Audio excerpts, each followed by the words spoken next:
اعوذ باللہ من الشیطان الرجیم، بسم اللہ الرحمن الرحیم۔ محترم جناب لیاقت بلوچ صاحب،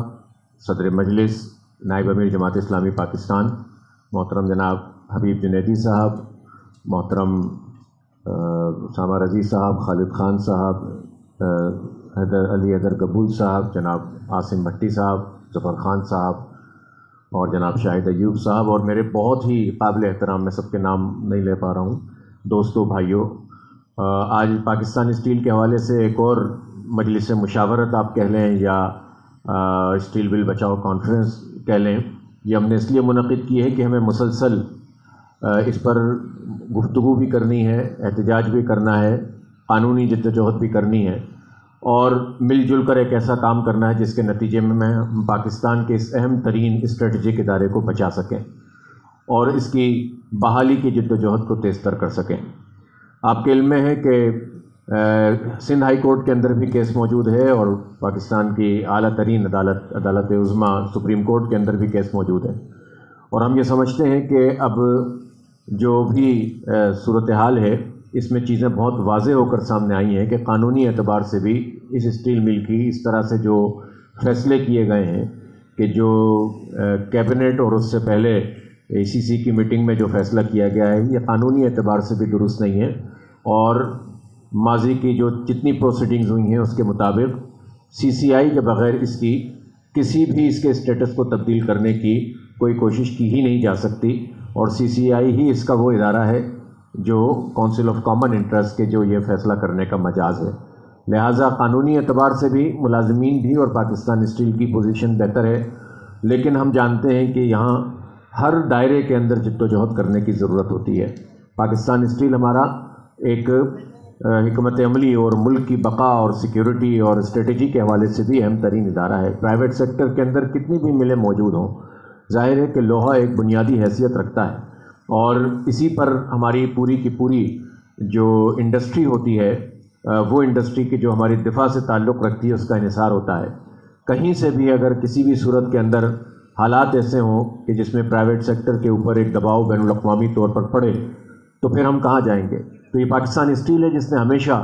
دفاعی اعتبار سے اہم رول ادا کیا ہے، اور آئندہ بھی اس کو سرکار کی اس میں ہی ہونا چاہیے جورسڈکشن میں کہ پھر اس میں ہم اپنی مرضی کا کام کر سکیں۔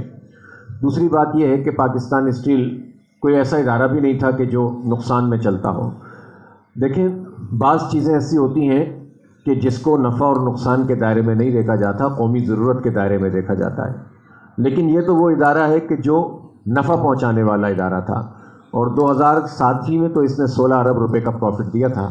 پھر اچانک سے کیا ہوا کہ جس کے نتیجے میں یہ تباہ و برباد ہو گیا؟ اس میں ضرور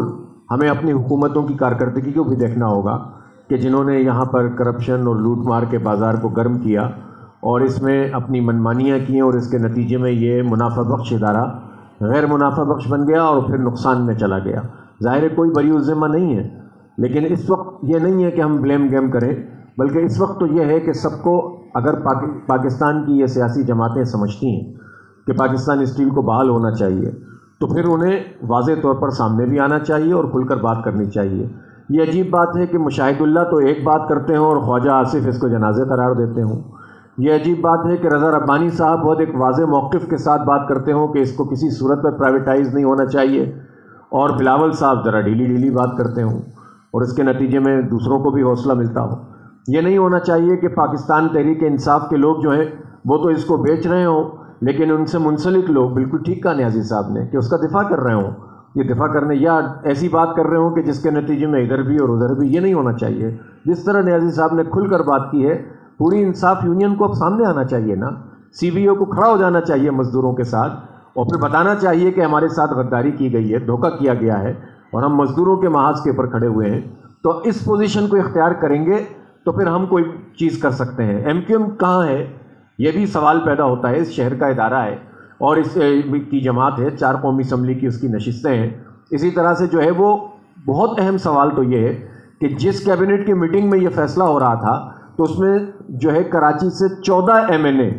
جو ہے وہ PTI کے ہیں، اور ان کے کتنے وزراء ہیں وفاقی جو کراچی سے تعلق رکھتے ہیں وہ وہاں بیٹھے ہوئے تھے، اور اسی طرح سے جو ہے وہ MQM کے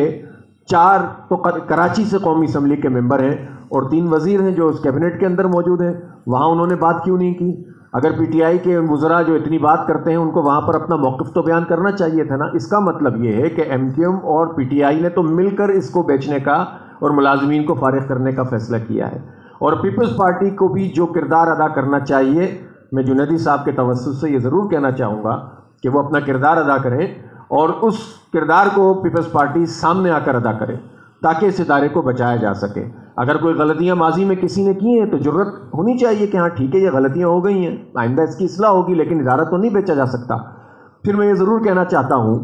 کہ 2 جو حکومت کے پیمانے ہیں اس پر ضرور ہم سب کو ان کی گرفت کرنی چاہیے۔ ہم سے یہ کہتے ہیں کہ ملازمین ہم پر بھاری ہیں،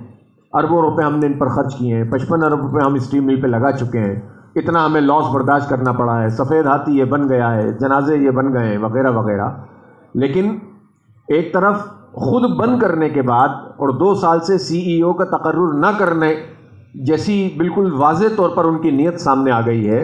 ایک طرف آپ اس کو بند رکھنا چاہتے ہیں، اس کو چلانا نہیں چاہتے اور ملازمین کو پھر بوجھ قرار دیتے ہیں، اور دوسری طرف اسی شہر کا ایک ادارہ جو بکا تھا اور وہ ہمارا کے ای ایس سی تھا جو اب کے ای کے نام سے ہے، اور مارچ 2020 میں ایڈوانس 26 ارب روپے کی سبسڈی اس کو دینے کا فیصلہ اسی کیبنٹ نے کیا، اسی ای سی سی نے کیا۔ اس کو 26 ارب روپے کی ایڈوانس سبسڈی دے رہے ہیں آپ، جبکہ آپ نیشنل گرڈ سے اس کو 650 میگا واٹ کی بجلی دیتے ہیں جو 4 سے 8 روپے کے درمیان ان کو ملتی ہے گویا، اور یہ بیچتے ہیں تقریباً ایوریج جو ہے وہ آپ لگا لیں تو کم از کم 12-14 روپے کا ایوریج سے بیچتے ہیں، تو 35-40 ارب روپے کے ہی حکومت کی دی جانے والی جو نیشنل گرڈ سے بجلی ہے اس سے کماتا ہے۔ 26-27 ارب تو ابھی 75 ارب روپے سالانہ سبسڈی بھی کئی کو مل چکی ہے۔ تو کئی کیا ہے؟ یہ کیا گورنمنٹ کا ادارہ ہے؟ یہ تو بیچ دیا تھا آپ نے، اور اس شرط پہ بیچا تھا کہ 3 سال میں آپ اپنی کیپیسٹی کو ٹھیک کریں گے۔ یہ 30 سے لے کر 40 ارب روپے تک کا پروفٹ بھی کماتا ہے یہ ادارہ، یہ ایک پرائیویٹ کمپنی کے طور پر موجود ہے، لیکن اس کو تو آپ نواز رہے ہیں 60-70 ارب روپے کا ہمارے ٹیکسوں کا بوجھ ایک پرائیویٹ کمپنی کو آپ دے رہے ہیں، لیکن جو قومی ادارہ ہے اس کے ملازمین کے لیے تنخواہیں نہیں ہیں آپ کے پاس، اس کے ریٹائر ملازمین کی پنشنوں کے پیسے آپ کے پاس نہیں ہیں، ان کے واجبات آپ ادا نہیں کرنا چاہتے، اور جبکہ ہم کہتے ہیں کہ آپ چلائیں تو چلانے کے لیے آپ ون ٹائم انویسٹمنٹ نہیں کرتے۔ ہم نہیں کہتے کہ اس کو آپ اسی طرح سے چلائیں، ہم تو کہتے ہیں آپ پبلک پرائیویٹ پارٹنرشپ کر لیں، کوئی بات نہیں،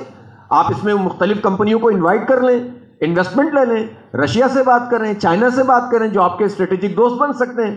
خطے کی صورتحال کے اندر۔ لیکن آپ جب یہ نہیں کرتے تو اس سے پتہ چلتا ہے کہ آپ عالمی ساہوکار سرمایہ دارانہ نظام کے ایجنٹ کے طور پر یہ حکومت کام کر رہی ہے، اور اسد عمر صاحب جتنی بھی باتیں کر چکے ہوں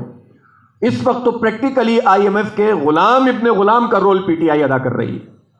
اور انہوں نے اس کو جو فیصلہ کیا ہے اس سے ان کی بالکل نیت بھی اور عمل بھی سامنے آ گیا ہے۔ اس لیے طویل ترین جد و جہد آپ کی منتظر ہے۔ ہم یہ میٹنگیں کر کے مسئلہ حل نہیں کر سکتے، ہمیں سڑکوں پہ بھی آنا ہوگا، اور سڑکوں پہ آنے کے جتنے تقاضے ہیں وہ پورے کرنے ہوں گے، اور اس کے ساتھ ساتھ قانونی جد و جہد بھی کرنی ہوگی۔ جماعت اسلامی نے پہلے دن سے کراچی کے اس ایسے ادارے کو کہ جو ہمارے ماتھے کا جھومر ہے اور ہو سکتا ہے، اس کے لیے پہلے دن سے موقف رکھا ہے کہ نہ اس کو نچکاری اس کو کرنے دیں گے، نہ اس کے ملازمین کو فارغ کرنے دیں گے۔ اور دوسری بات یہ ہے کہ ہم آخر وقت تک جب تک ہم سے ممکن ہے ہم جد و جہد کریں گے۔ ہم چاہتے ہیں کہ اس میں ہم باقی لوگوں کی حمایت اور ہمدردی بھی ہمیں ملے، تو انشاءاللہ دیکھیں یہ پرائیویٹائزیشن کے فضائل جو بیان کیے جاتے ہیں، پی ٹی سی ایل بھی تو اسی ملک کا ایک ادارہ تھا نا، تھا $800 ملین آج بھی اتصالات نے پیمنٹ نہیں کی ہماری، آج کی تاریخ تک کتنے لوگ نکال دیے؟ 7,500 کئی سے لوگ نکال دیے گئے۔ تو آپ یہ بتائیں، یہ جھوٹ بول کر دھوکہ دے کر ہم سے کہتے ہیں کہ جو ہے نا پرائیویٹائز ہو جائے گا تو 4 چاند لگ جائیں گے،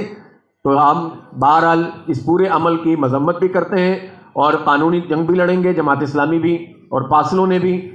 جو ہے وہ عدالتوں کے اندر بھی ہم نے مقدمات کیے ہوئے ہیں۔ انشاءاللہ جو ہم سے ہو سکے گا ہم کریں گے، اور ہم لیاقت بلوچ صاحب کا بھی شکریہ ادا کرتے ہیں کہ یہ آج ہماری اس میٹنگ کی صدارت بھی فرما رہے ہیں، اور اس میٹنگ کی وجہ سے انہوں نے مفتی محمد نعیم صاحب کی تعزیت پہلے جا کر لی، اور اب یہاں سے سیدھے ایئرپورٹ جائیں گے، اور پھر ہم نے یہی اجازت لی صدر مجلس سے کہ میں ہماری جو بھی وفد ہے اس وقت جنازے میں شرکت کے لیے جائے گا، اس لیے میں نے آپ سے معذرت چاہتے ہوئے گفتگو بھی کر لی ہے۔ اللہ تعالیٰ آپ کو کامیاب فرمائے، آپ کے حقوق کی جو جد و جہد ہے اس کو کامیاب فرمائے۔ بہت شکریہ، وآخر دعوانا الحمدللہ رب العالمین۔